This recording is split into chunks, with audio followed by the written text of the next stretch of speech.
Shalom, semangat pagi. Bapak Ibu Saudara yang terkasih di dalam nama Tuhan Yesus. Mari kembali kita melihat dalam Injil Lukas pasal yang ke-10. Ayat yang kedua dikatakan tuaian memang banyak, tetapi pekerja sedikit.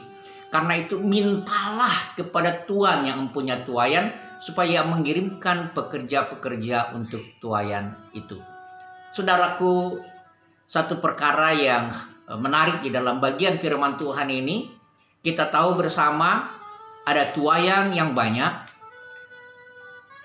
ada bukti bahwa pekerja-pekerja itu sedikit. Kalau kita melihat 70 orang yang diutus berdua-dua, berarti ada 35 kelompok yang diutus oleh Tuhan Yesus untuk mendahului tempat-tempat yang akan dikunjungi oleh Tuhan Yesus. Ini sesuatu hal yang sebenarnya untuk masa sekarang pun suatu hal yang luar biasa. Tetapi ternyata kalau kita melihat apa dari kacamata Allah, maka kita tahu bersama bahwa itu sangat sedikit untuk menjangkau dunia ini. Namun saudara yang saya kasih di dalam nama Tuhan Yesus Kristus, firman Allah mengatakan memang pekerja itu sedikit. Dan Tuhan Yesus mengajarkan supaya kita minta kepada yang mempunyai tuaian, yaitu Tuhan. Nah, saudaraku yang saya kasihi di dalam nama Tuhan Yesus Kristus, bagaimana Tuhan menggerakkan orang-orang, para pengikut-pengikut itu untuk terus melakukan pekerjaan Tuhan dan pelayanannya. Kalau mereka tidak diterjunkan, kalau mereka tidak diturbakan langsung dalam kehidupan pelayanan yang sesungguhnya.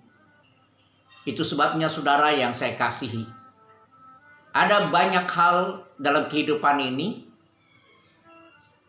Ada falsafah learning by doing. Dan inilah yang Tuhan harapkan dan Tuhan inginkan.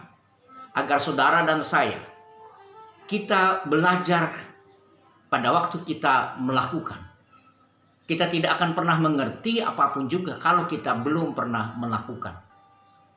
Melayani Tuhan bukan tunggu untuk diperintah, bukan tunggu untuk disuruh, tetapi dari dalam hati kita ada panggilan bahwa memang sebenarnya Tuhan sedang menggerakkan saudara, menggerakkan saya, menggerakkan semua orang yang mau terlibat di dalamnya, menggerakkan semua pengikut Yesus untuk melayani Tuhan. Karena sesungguhnya Tuhanlah yang mempunyai para pekerja itu. Karena Allah Bapa kita di surga, Ialah yang memilih saudara, menentukan saudara, untuk saudara ambil bagian dalam pelayanan yang sudah dipersiapkan Allah sebelumnya untuk kita lakukan. Saudara, bersiaplah, jangan menunggu, langsung kita praktek, maka kita akan mendapat yang berharga di mata Tuhan. Tuaian memang banyak, tetapi pekerja sedikit. Dan ketika kita minta kepada Tuhan, sesungguhnya bukan saudara dan saya saja. Yang dimaksud di situ adalah kita semua para pengikut Yesus seharusnya terpanggil sebelum Tuhan memberi pekerja-pekerja itu. Karena saudara dan saya, kita semua adalah pekerja-pekerja yang diutus Tuhan. Berbahagialah menjadi hamba-hamba Tuhan yang Tuhan pekerjakan untuk menuai di dunia ini. Semangat pagi, semangat melayani. Dimanapun saudara berada, Tuhan menyertai saudara. Tetap bersemangat menaikkan tugas yang Tuhan berikan di dalam hidup saudara dan saya. Tuhan Yesus memberkati.